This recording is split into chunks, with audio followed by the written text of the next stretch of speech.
Nosotros somos el equipo 1. Les vamos a hablar de la planeación de auditoría de estados financieros. Está conformado el grupo por su servidora, Muñoz Navarro Monserrat y Pérez Castro Kenia. En la auditoría de los estados financieros, el objetivo de la auditoría es determinar la situación financiera y los resultados empresariales de la empresa. Los prestamistas suelen exigir una auditoría obligatoria de los estados financieros de cualquier entidad jurídica a la proporción fondos y proveedores. Los proveedores también pueden exigir los estados financieros auditados de una empresa para decidir si se constituye una asociación. Una auditoría de los estados financieros es el examen de los estados financieros de una entidad y las revelaciones que la acompañan para un auditor independiente, con el resultado de ser un informe del auditor que acredita la parcialidad de la presentación de los estados financieros de las revelaciones relacionadas. Los pasos y las fases que debe seguir en la auditoría son 3. La planeación, la ejecución y el informe. En la fase de la planeación se considera la fase inicial de la auditoría.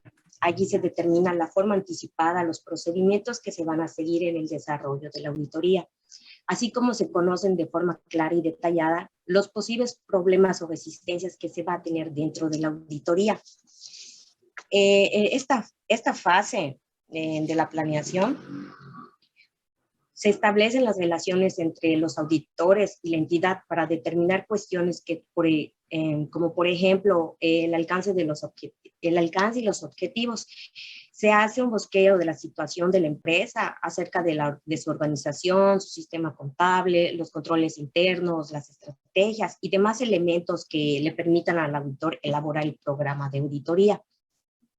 En la fase de ejecución, en esta fase se realizan diferentes tipos de pruebas y análisis a los estados financieros para determinar su razonabilidad. En esta fase se realizan pruebas y se hace el análisis de los resultados obtenidos. Se detectan las falencias que tiene la entidad o anomalías, dando las recomendaciones para ser comunicadas al responsable de la entidad. La fase de finalización y elaboración del informe de auditoría. Nos menciona que el informe de auditoría debe contener el dictamen sobre los estados financieros del área administrativa auditada, un informe sobre la estructura del control interno de la entidad y las conclusiones y recomendaciones resultantes de la auditoría. En esta fase se construye el informe de la auditoría en general y se da recomendaciones sobre el control interno de la entidad si existe y conclusiones y recomendaciones claras y pertinentes. Planificar la auditoría. Planear es la actividad que se realiza al inicio de la auditoría de estados financieros, con el propósito de establecer un plan de trabajo previamente concebido y de esta forma buscar ser eficiente en el desarrollo de la misma, lograr cubrir todos los aspectos claves e identificar riesgos potenciales, entre otros aspectos. A este proceso también se le conoce como la estrategia de auditoría. El plan de auditoría nos menciona que es el documento de trabajo que se detalla y que se construye en la guía para la ejecución de los programas de auditoría interna, a desarrollar los procesos de evaluación y los seguimientos. Se dice que es una herramienta de carácter sistemático porque se debe realizar de una manera lógica y organizada, de tal manera que la información que sea recabada sea la adecuada y suficiente para emitir un informe final. Las ventajas de planear una auditoría. Es que ayuda al auditor a prestar una atención adecuada a las áreas importantes de la auditoría. Ayuda al auditor a identificar y resolver problemas potenciales oportunamente.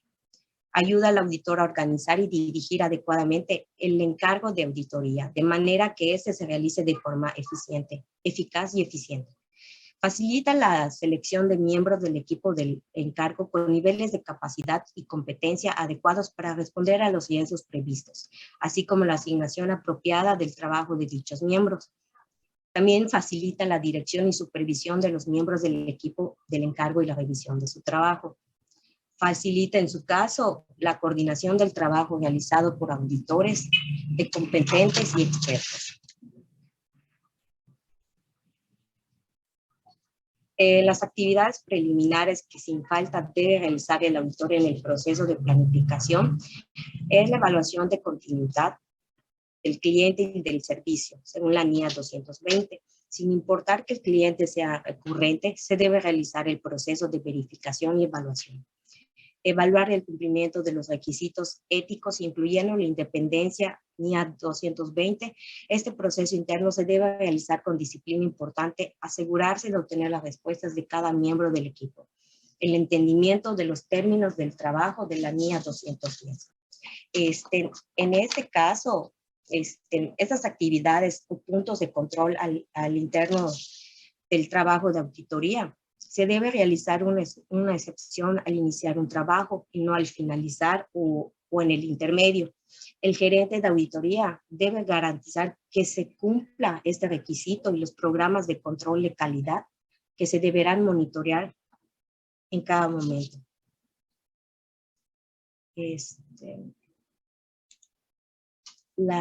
Los objetivos globales del auditor. Nos menciona que esta norma de auditoría expone las responsabilidades del auditor independiente al momento de llevar a cabo una auditoría de estados financieros. Basándose en las normas internacionales, expone los objetivos generales del auditor independiente y explica la naturaleza y el alcance de la auditoría diseñada para cumplir dichos objetivos. Asimismo, se presentan los requisitos estableciéndose las responsabilidades generales del auditor independiente para cumplir con la norma.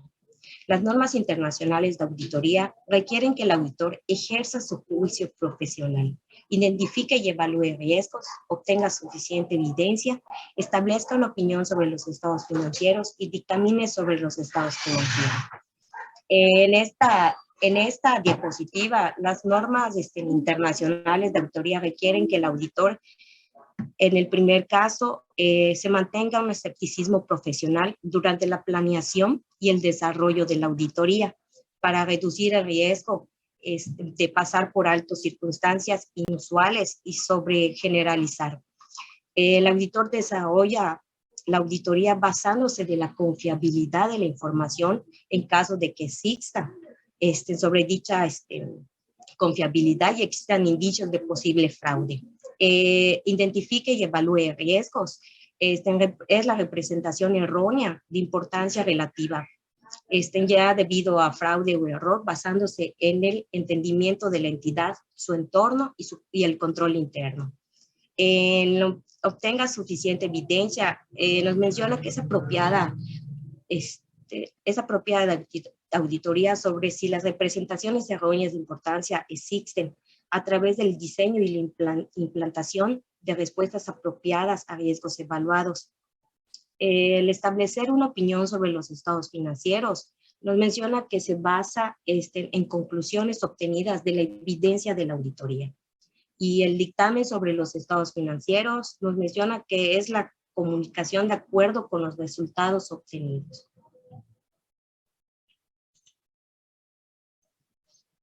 Ahí. El auditor debe cumplir con los requisitos establecidos por las normas internacionales de auditoría relevantes al momento de planear y desempeñar una auditoría. Estos requisitos soportan cada objetivo del auditor.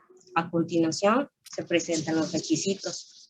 El primero nos menciona que ejerza su juicio profesional y mantenga un escepticismo profesional durante la planeación y el desarrollo de la auditoría, para reducir el riesgo de pasar por alto circunstancias inusuales. Perdón, los requisitos de éticas relacionadas a una auditoría y estados financieros, el juicio profesional, suficiente evidencia apropiada y auditoría de riesgo, escepticismo profesional. En la primera de requisitos éticos relacionados a una auditoría de estados financieros, nos menciona que el auditor está sujeto a requisitos éticos relevantes y pertinentes a independencia relacionados a auditorías de estados financieros. Estos requisitos están comprendidos en el Código de Ética para Contadores Profesionales.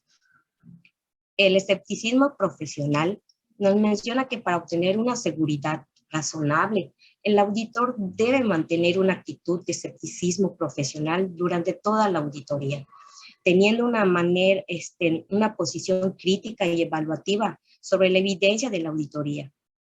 Podrá también identificar su validez y estar alerta a su evidencia que pueda contradecir la veracidad de los documentos o representaciones de la administración. El juicio profesional, el auditor debe aplicar los conocimientos técnicos y la experiencia relevante para seleccionar posibles cursos de acción dentro de la auditoría, para ejercer correctamente su profesión y realizar de una manera apropiada la auditoría. Suficiente evidencia apropiada y auditoría y riesgo de auditoría. En esta parte, una parte importante del trabajo del auditor es obtener y evaluar evidencia de auditoría, lo que le permite soportar su opinión y su dictamen de la auditoría. El auditor debe tener una base para la identificación y valoración de riesgos, representación errónea e importancia relativa. La carta convenio o contrato para confirmar la prestación de servicios de auditoría de estados financieros tiene generalidades que en cualquier trabajo de auditoría de estados financieros, ya sea que se contrate por primera ocasión o que se trate de trabajos recurrentes, debe existir por escrito un entendimiento del auditor y de su cliente, de los términos y de los alcances de los servicios, de la responsabilidad de cada uno, así como los plazos y honorarios, entre otros asuntos, con objeto de que queden establecidos los derechos y las obligaciones de cada una de las partes. La carta convenio entre el auditor y su cliente documenta y establece, entre otros conceptos, el tipo de servicio a prestarse, el objeto y el alcance del mismo, el grado de responsabilidad que asume y la clase de informes que deberán entregar como resultado de la prestación del servicio y las garantías acordadas. En el alcance, el auditor prepara para formalizar con su cliente la aceptación y términos del servicio de auditoría de estados financieros que prestará, después de haber dado cumplimiento a las reglas de aceptación y conservación del cliente. El objetivo es normar el contenido de la carta convenio que debe celebrarse entre el auditor y su cliente, en el cual deben establecerse los términos de la prestación de servicios de la auditoría de estados financieros. Los puntos importantes de la carta convenio entre el auditor y su cliente, con el propósito de establecer claramente los términos y el alcance de los servicios que proporcionará el auditor, debe de preparar una carta convenio que describe el trabajo acordado. La carta que se refiere a este boletín se conoce generalmente como carta convenio de servicios profesionales y su forma y contenido puede variar en cada caso particular. Sin embargo, deberá incluir como mínimo los siguientes aspectos. Puntos importantes de la carta entre el auditor y su cliente. Primero es el objetivo y el alcance de la auditoría y periodo sujeto a revisión. La responsabilidad del auditor.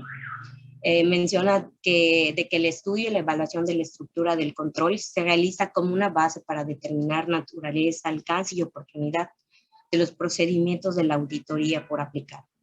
Declaratoria de que aún con el objetivo de la auditoría no es la detención de irregularidades o fraudes, en caso de que se detecten, se comunicará a los niveles apropiados de la entidad.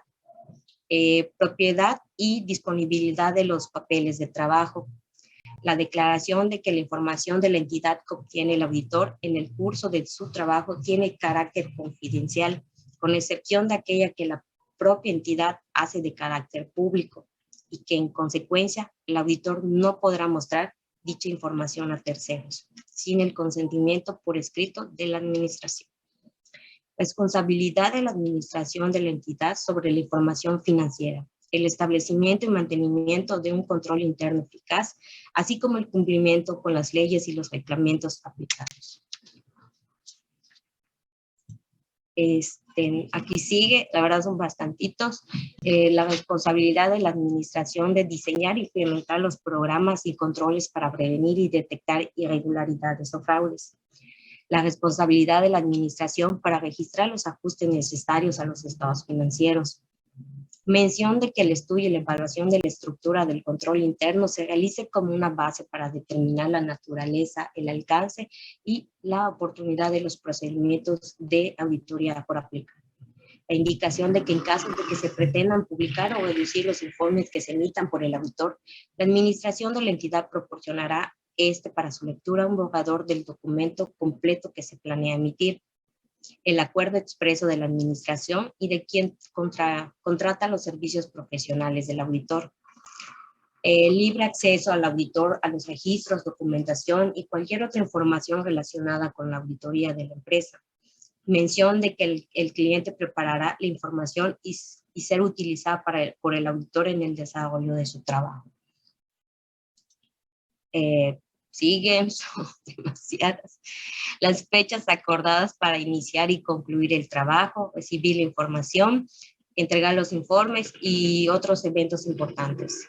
Los informes que el auditor emitirá como resultado de su trabajo, el importe de los honorarios, la forma de pago y en su caso el reembolso de los gastos relacionados. La indicación de que cuando en el desempeño de su trabajo el auditor se encuentre con alguna circunstancia que no le permita seguir desarrollándolo en la forma prevista. Identificación de que, salvo que la entidad solicite por escrito al auditor que no utilice el correo electrónico como medio para transmitir información relacionada con el trabajo objeto de la carta convenio. Procedimientos que establezcan de común acuerdo para la resolución de conflictos que surjan entre el cliente y el auditor, que no puedan ser ni resueltos de manera formal. Mención de que cualquier otro profesional que se le requiera al auditor será objeto de un acuerdo por separado. Solicitud al cliente de que confirme por escrito la aceptación de los términos de la carta convenio. El auditor debe cerciorarse de que la persona que confirma la aceptación está facultada para tal propósito.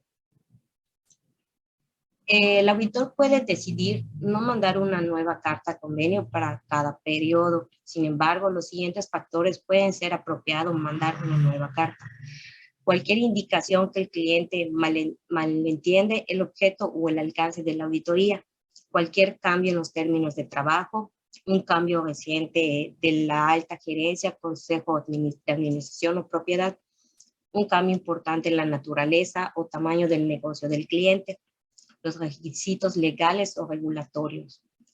Un cambio en el marco de la presentación de la información financiera adoptada a la presentación y la presentación de los estados financieros.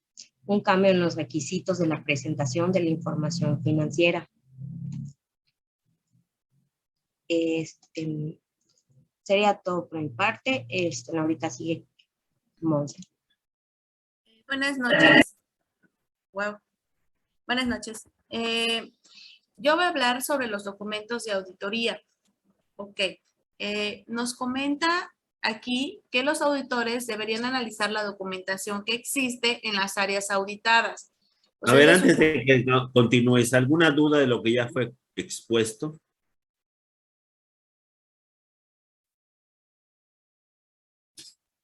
¿No hay dudas?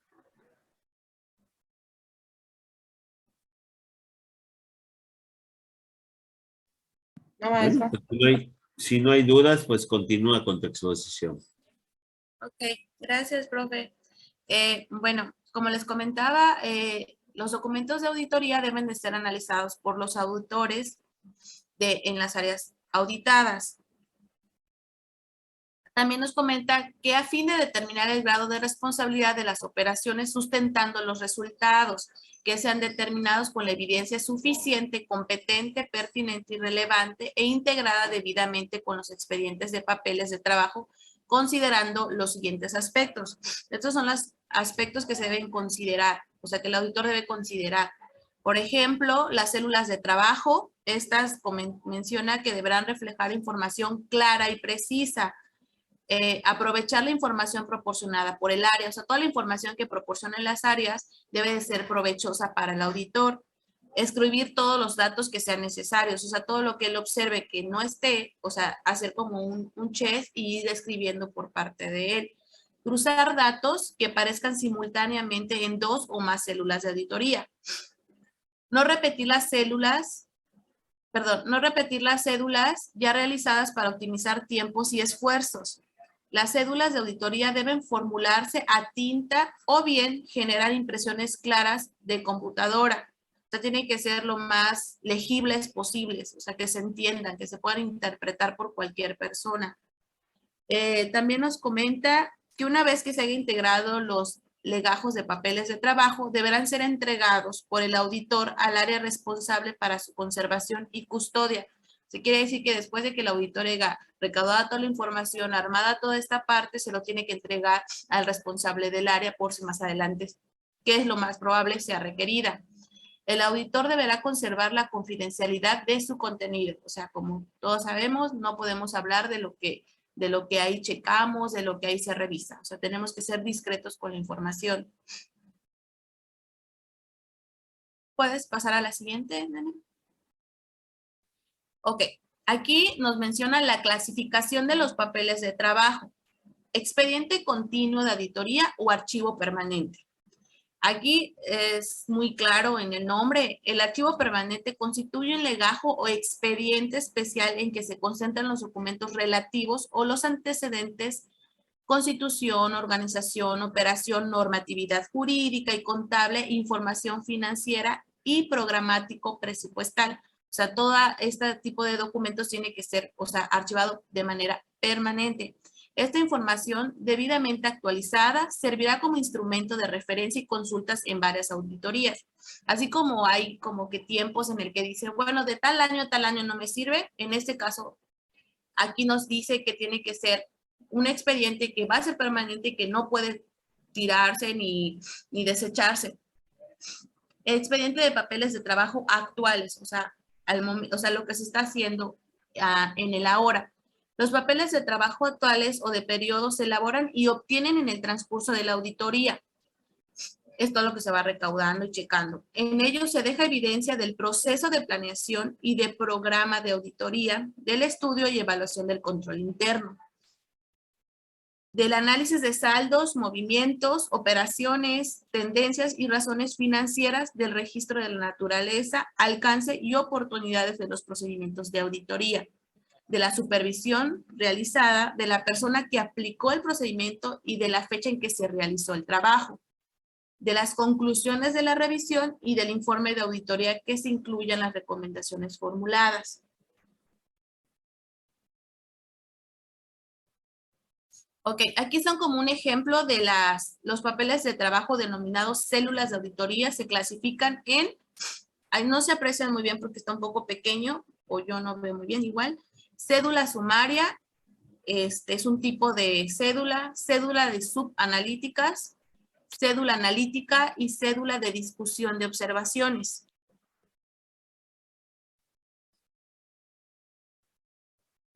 Ok, el contenido de las cédulas debe darse a conocer a los titulares de las áreas auditadas a través del informe de auditoría respecto al resultado de la revisión efectuada y poder decidir cuál será la opción tomada para corregir las irregularidades que se detectaron durante la revisión. La cédula es por medio de la cual el auditor da a conocer de forma general el objetivo y el alcance del plan de trabajo, estrategia y cualquier otro recurso del cual se valdrá para lograr el objetivo deseado. Adicionalmente, deberá prepararse al inicio de la auditoría por cada uno de los auditores que integran el grupo de trabajo de la revisión. Ok, aquí mencionan algunas características de las cédulas de auditoría. Completa, que incluye el desahogo de los procedimientos aplicados. O sea que tienes que incluir todos los procedimientos que el auditor aplicó en esa cédula. Que se entienda, es como mencionaba en la otra diapositiva, tiene que ser con letra de tinta o a computadora, pero que tiene que ser totalmente legible para cualquiera que lo quiera verificar, checar. De fácil lectura. O sea, debe incluir los datos por orden e importancia identificables y escribir con letra legible al fin de facilitar la lectura. tiene que ser objetiva. Se tiene que asentar únicamente los hechos y cifras que consten efectivamente en los registros contables o en la documentación comprobatoria que demuestre el resultado de la aplicación de los procedimientos efectuados. Si contienen las cédulas, suposiciones, sospechas o consideraciones personales, indicarán claramente en la misma situación. Ok, aquí mencionamos riesgo de auditoría. Un riesgo de auditoría es aquel que existe en todo momento, por lo cual se genera la posibilidad de que un auditor emita una información errada por el hecho de no haber detectado errores o falsas significativas que podría modificar por completo la opinión de un informe. La posibilidad de existencia de errores puede presentarse en distintos niveles. Por lo tanto, se debe analizar de la forma más apropiada para observar la implicación de cada nivel sobre las auditorías que vayan a ser realizadas. Son distintas las situaciones o hechos que conllevan a trabajar de diferentes formas y permiten determinar el nivel de riesgo por cada situación en particular.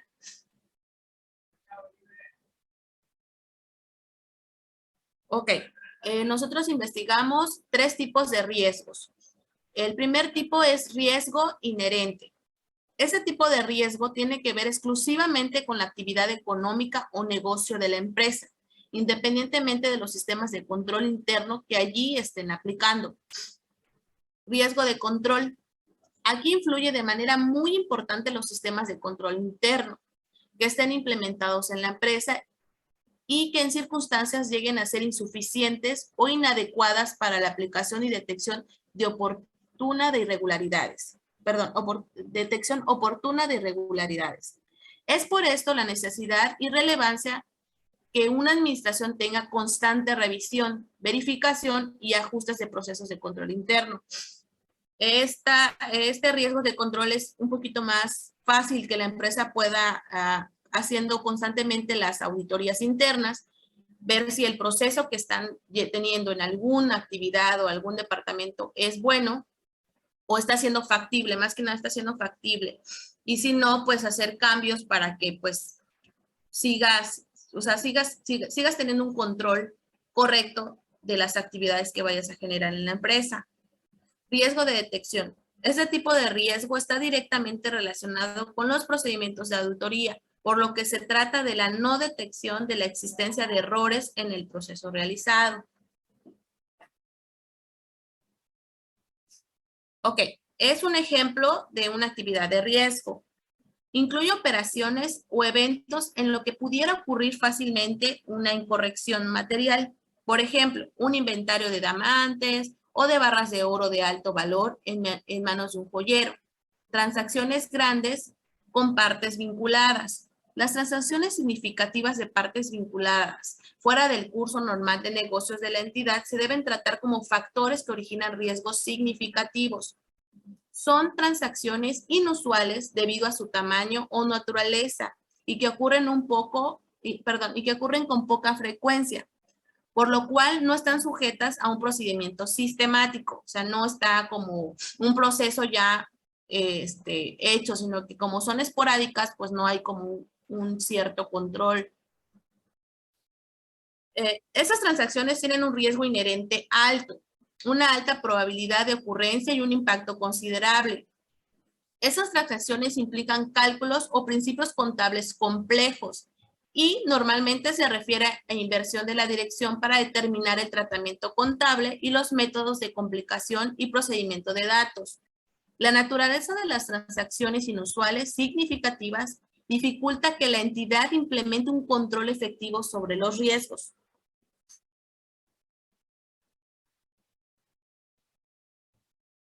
Ok, ahorita voy a comentar sobre los riesgos significativos de estas transacciones. Puede haber un pequeño número de riesgos de transacciones relativos a los principales procesos de negocios. Embarcar mercancías sin facturar es un proceso de ventas. En un proceso de ventas, que daría como resultado una incorrección material en los estados financieros si no se mitiga. Ese es un ejemplo, o sea, que tú cargues, tu empresa se dedique a un giro de no sé, de distribución de producto y no hagan un documento de embarque o manden un documento solo, cárgalo, una hojita te firmo. No hay un documento oficial que avale esa mercancía. Entonces ahí estás teniendo un riesgo inherente, como menciona aquí. Potencial de fraude. El riesgo de no detectar una incorrección material resultante de un fraude es más alto que el riesgo de no detectar que es resultado de un error. Al momento de valorar un riesgo de fraude como significativo, se debe considerar lo siguiente. Habilidad del potencial perpetrador. Tamaño relativo de los motivos individuales manipulados. Nivel de autoridad de la dirección o empleado para manipular, directa o indirectamente, los registros contables y eludir los controles.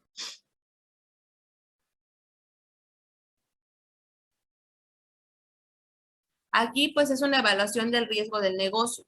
El auditor utiliza el conocimiento adquirido mediante el entendimiento de los sistemas estratégicos del negocio e industria del cliente para evaluar el riesgo del negocio del cliente.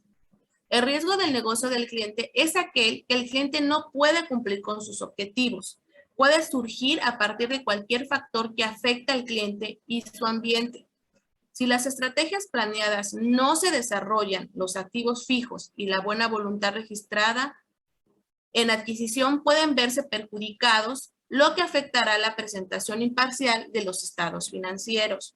El riesgo del negocio del cliente entonces se evalúa para determinar el riesgo de errores e importancia en los estados financieros. El riesgo de errores de importancia se utiliza para clasificar los riesgos mediante el modelo de riesgos en auditoría para determinar el grado adecuado de evidencia de auditoría.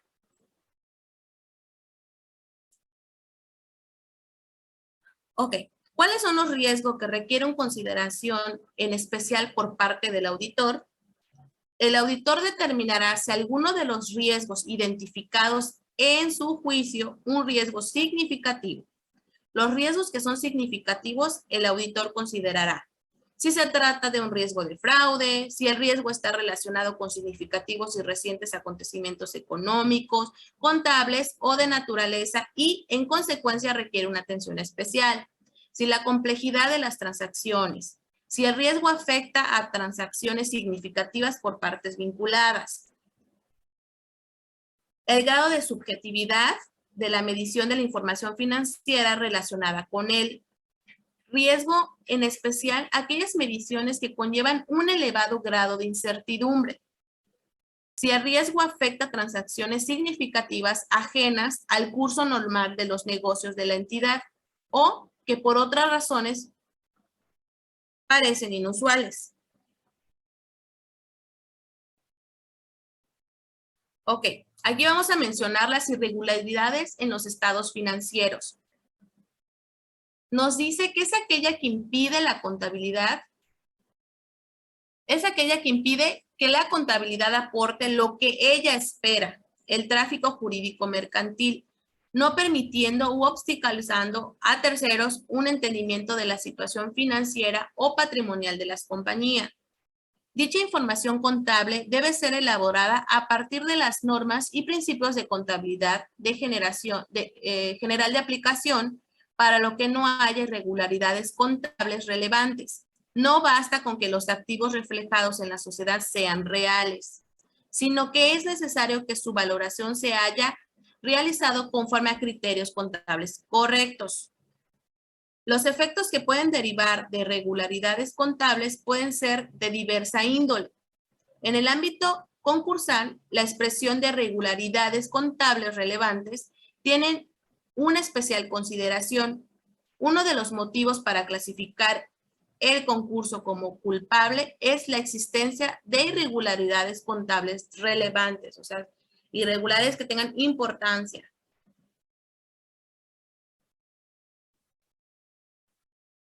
Ok, errores en los estados financieros. ¿Qué son los errores en los estados financieros? Los estados financieros, también denominados cuentas anuales, informes financieros o estados contables, son el reflejo de la contabilidad de una empresa y muestran la estructura económica de esta. En los estados financieros se plasman las actividades económicas que se realizan en la empresa durante un determinado periodo. Muestran el ejercicio económico de un año de la empresa. Las cuentas anuales permiten a los inversores sopesar si la empresa tiene una estructura solvente o no, y por lo tanto, analizar si es rentable invertir en ella o no lo es. Los estados financieros están compuestos por los siguientes informes: balance de situación, cuenta de resultados, estado de cambios en el patrimonio neto, estado de flujos de efectivo. Estos informes deben realizarse según los principios generalmente aceptados que rigen la información financiera. Entre los más utilizados destacan los principios estadounidenses GAAP y el estándar europeo NIF, que también es utilizado en varios países de Asia y América del Sur.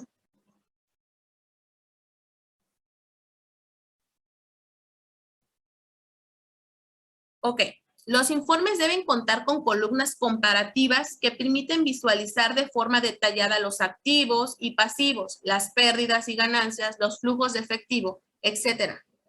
Los 5 errores más comunes y que deben tener tus negocios o inversiones para evitarlos, ya que de esa información dependerás tus decisiones, sean buenas o malas, de los cuales se mencionan a continuación. Son los 5 errores que deberíamos evitar. No revisar el proceso de informes previos a la elaboración de los estados financieros. Desconocer la realidad financiera de la empresa. Los estados financieros carecen de diferencias calculadas, falta de cálculo y análisis de ratios financieros y presentación errónea de los balances financieros.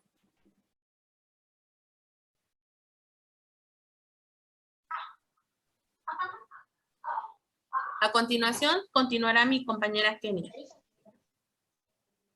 Continuando con lo que comentaba mi compañera, lo siguiente. Dice, la número 1, dice, no revisar el proceso de información previos a la elaboración de los estados financieros. Un proceso de información financiera defectuosa puede ser el origen de la mayoría de los errores en los estados financieros. Incluso puede dejar sin previo aviso a la empresa sin efectivo para operar. Esto puede suceder aún cuando cuente con el mejor software de contabilidad. O sea, que pueden realizar algún fraude aun cuando cuenten con la mejor tecnología. Por eso tienen que verificar que el informe que se realiza esté de la mejor manera. La realidad financiera de la empresa. Se confían de que su trabajo de calidad habla por ellos y ese exceso de confianza los lleva a olvidarse de socializar dentro de la empresa. Por esta razón, muchos gerentes financieros evitan las reuniones fuera del círculo directivo. ¿Qué quiere decir? Que tienen que separar las amistades con el trabajo para al momento de estar haciendo lo que es la auditoría, una auditoría, se haga de la mejor manera. Los estados financieros carecen de diferencias calculadas. La ausencia de cálculos de diferencias es muy común cuando la empresa está presentando su situación financiera. Esto obliga al lector a calcular estas diferencias mentalmente o con una calculadora. Métodos que requieren de mucho tiempo y son propensos a errores. En algunos casos, si se presentan las diferencias, pero solo en montos numéricos y no se incluyen las diferencias porcentuales. Siguiente, Fátima, por favor.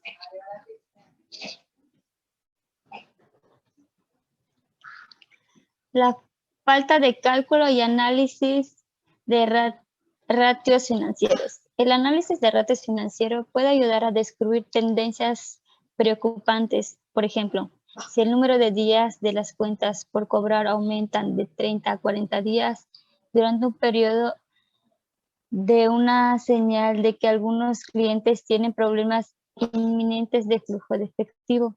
También pueden significar que el personal de cuentas por cobrar deba fortalecer el trabajo de cobranzas. 5. Presentación errónea de los balances financieros. Otro error común es la presentación de los balances financieros. Es la clasificación de los activos y pasivos. Esta clasificación también puede confundir a los profesionales de finanzas, ya que se dividen en diferentes. Fraude de los estados financieros. El fraude de los estados financieros es la representación debidamente falsa de la condición financiera de una organización, realizada por el medio de información intencionalmente errónea u omitida de importes o información con el propósito de defraudar a quienes deben tomar decisiones basadas en tales estados financieros. La Asociación Internacional de Examinadores de Fraudes han categorizado los fraudes a los estados financieros en 5 tipos, conforme a lo siguiente: ingresos ficticios, ajuste de diferencias, valuación inadecuadas, censura de pasivos y gastos, divulgación inadecuada. Como mencionó hace ratito mi compañera, no debemos de estar hablando de lo que nosotros sabemos, porque eso puede hacer que se realice un fraude para la empresa. Siguiente, Fátima. Ingresos ficticios. Los ingresos ficticios o fabricados son causas a partir del registro de ventas de bienes o servicios que no ocurrieron, donde a menudo las ventas ficticias se ajustan al final del periodo contable, dando reversa a la venta generada mediante cancelación de la venta o ajuste, tratando de que quede oculto el fraude. Sin embargo, la falsificación de ingresos en un periodo debe de reflejar la caída de ingresos en el ingreso acumulado del siguiente periodo, creando la necesidad para las ventas ficticias, afectando las cuentas por cobrar, especulando puede ser diluido mediante una reserva de cuentas incobrables. Ajuste de diferencias. El fraude de los estados financieros también debe involucrar la sincronización o ajuste de diferencias. ¿Qué es? Que es el registro de los ingresos o gastos en periodos incorrectos. Esto con la finalidad de cambiar ingresos o gastos entre un periodo y el siguiente, incrementando o decreciendo ganancias según se desee. Valuaciones inadecuadas. Típicamente, un defraudador incrementa las cuentas del activo para fortalecer el estado de posición financiera, y aunque la evaluación de activos generalmente no incrementa el valor corriente de mercado, sí se puede afectar mediante las estimaciones que son usadas para determinar los valores residuales y la vida útil de un bien depreciable, dando oportunidad para defraudar por la manipulación de una evaluación inapropiada de inventarios, cuentas por cobrar y activos fijos.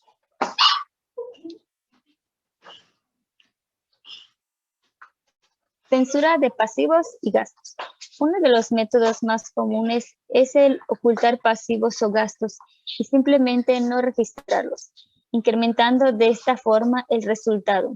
Asimismo, se puede crear notas de débito para las devoluciones a proveedores, supuestamente para reclamar bonificaciones o subsidios permitidos, pero a veces solo se utilizan para crear ingresos adicionales. Si estos conceptos se registran correctamente en un periodo de liquidación, no cambia la naturaleza fraudulenta de los estados financieros actuales. 5. Divulgaciones inadecuadas. Los principios contables se requieren que los estados financieros incluyan toda la información necesaria para evitar un razonamiento incorrecto del usuario de la información de los estados financieros al inducirle el error. Las notas deben incluir las explicaciones necesarias de soporte y alguna otra información requerida para evitar algo engañoso para los inversionistas, acreedores u otros usuarios de los estados financieros. Identificación y evaluación de los riesgos de error material a nivel de las aseveraciones. Para lograr identificar los riesgos de error material a nivel de aseveraciones de los estados financieros, el auditor debe de obtener una comprensión de las actividades de control que son relevantes para la auditoría, con base en la cual debe diseñar los procedimientos de auditoría efectivos que respondan a los riesgos evaluados. El auditor debe relacionar el riesgo identificado con ello que pueda estar mal al nivel de aseveración y con los controles relevantes que tienen intención de aprobar. Asimismo, debe considerar las probabilidades de error, incluyendo la posibilidad de múltiples errores. Si el error potencial es de tal magnitud que podrían dar lugar a una sucesiva cadena de errores importantes. Aseveraciones de los estados financieros.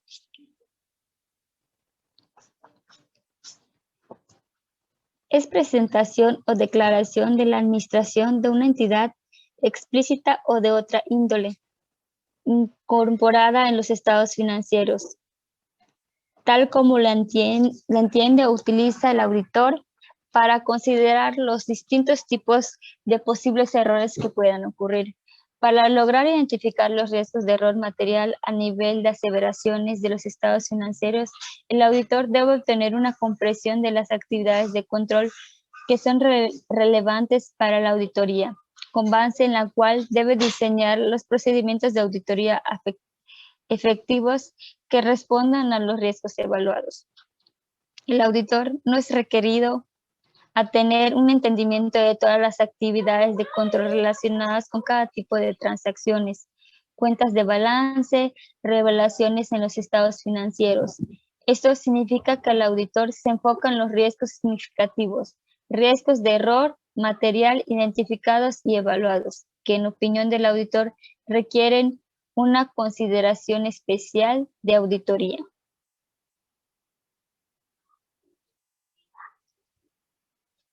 Categorías de las aseveraciones. Aseveraciones sobre las clases de transacciones y eventos correspondientes al periodo sujeto a auditoría. Aseveraciones relativas a las cuentas de balance al final del ejercicio.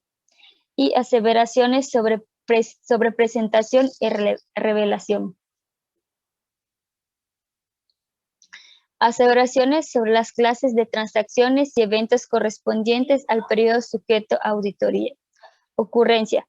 Todas las transacciones y eventos que han sido registrados son reales y están relacionadas con la entidad. Integridad. Todas las transacciones y eventos que debieron haber sido registradas han sido registradas. Exactitud. El importe y otra información relativos a las transacciones y eventos registrados han sido registrados adecuadamente. Corte. Todas las transacciones y eventos han sido registrados en el periodo contable correspondiente. Clasificación. Todas las transacciones y eventos han sido registrados en las cuentas contables apropiadas. Aseveraciones relativas a las cuentas de balance al final del ejercicio. Existencia. Los activos, los pasivos y el capital existen, son reales. Derecho y obligaciones. La entidad mantiene o controla los derechos sobre los activos y los pasivos. Son obligaciones reales y adecuadamente controladas por la entidad. Integridad. Todos los activos, los pasivos y el capital que deberían haber sido registrados se han registrado. Valuación. Los activos, los pasivos y el capital están incluidos en los estados financieros con los saldos apropiados y cualquier ajuste por valuación están debidamente registrados. Aseveraciones sobre presentación y relevación. Ocurrencias y derechos y obligaciones. La revelación de eventos, transacciones y otros asuntos han ocurrido y conciernen a la entidad. Integridad. Todas las revelaciones que deben ser incluidas en los estados financieros se han incluido. Clasificación y comprensibilidad. La información financiera se encuentra apropiadamente presentada y descrita. y las revelaciones están expresadas con claridad, exactitud y evaluación. La información financiera y otro tipo de información que concierne el proceso de negocio de la entidad se encuentran revelados apropiadamente y los montos correctos en la información financiera presentada por la compañía.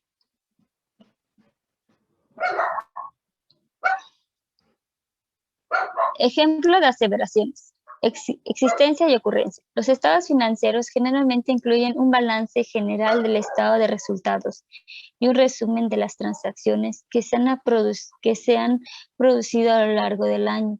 La información presentada en estas declaraciones se apoya en los registros contables subyacentes, tales como boletos de depósito y facturas. Por ejemplo, la maquinaria propia de una empresa se registra como un activo en el balance general y el apoyo de una factura por la compra del equipo, la capacidad de la gerencia para seleccionar un elemento en el balance y presentar la factura subyacente a los colaboradores de los estados financieros, afirma que en la declaración de gestión existe el activo y la operación de compra ocurre. Ejemplos de aseveraciones. Totalidad. Los contadores registran las transacciones en el libro general de la organización, registran todas las cuentas del activo, pasivo, patrimonio neto del propietario, de ingresos y gastos. Por ejemplo, un cliente recibe y el pago por el equipo vendido por una organización. La dirección de la organización depositó los fondos, retuvo el comprobante de depósito y el registro de la transacción en el libro general. Precisión y aseveración. La precisión y la aseveración de evaluación apoya la declaración que todos los elementos que incluyen los estados financieros son las cantidades correctas. Los auditores revisan la exactitud y la evaluación de cantidades y otros datos para asegurar que la compañía haya registrado las transacciones y hechos adecuadamente. Ejemplo de aseveraciones. Derechos y obligaciones. La aseveración de los derechos y obligaciones apoya la declaración de la administración que la empresa tiene de propiedad de todos los activos y es responsable de todos los pasivos que figuran registrados en sus estados financieros. La entidad debe tener control legal de los activos y tener obligaciones legales de los pasivos y deben reportar la cantidad de los estados financieros. Los activos o pasivos en los informes que no pertenecen a la organización de los estados financieros son engañosos y distorsionan el valor global de la entidad. Presentación y descripción. La administración es responsable de asegurarse de que la empresa no cometa errores en el proceso de preparación de los estados financieros y que las revelaciones de las notas sean comprensibles y claras. Los acreedores y los inversores utilizan los estados financieros y revelaciones para el cálculo de los índices financieros para comparar con organizaciones similares en la misma industria. Los auditores examinan los estados financieros para garantizar que las cantidades sean fiables y se presentan correctamente para los que utilizan los estados.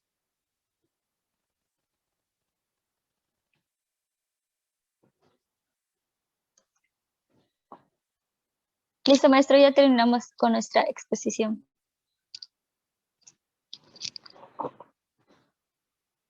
Bueno, muy bien. ¿Dudas, comentarios?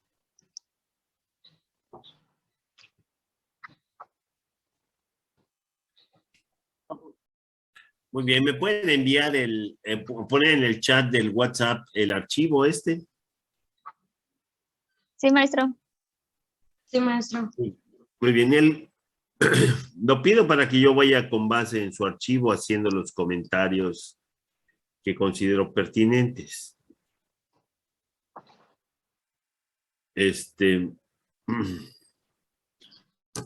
Bueno, como parte de este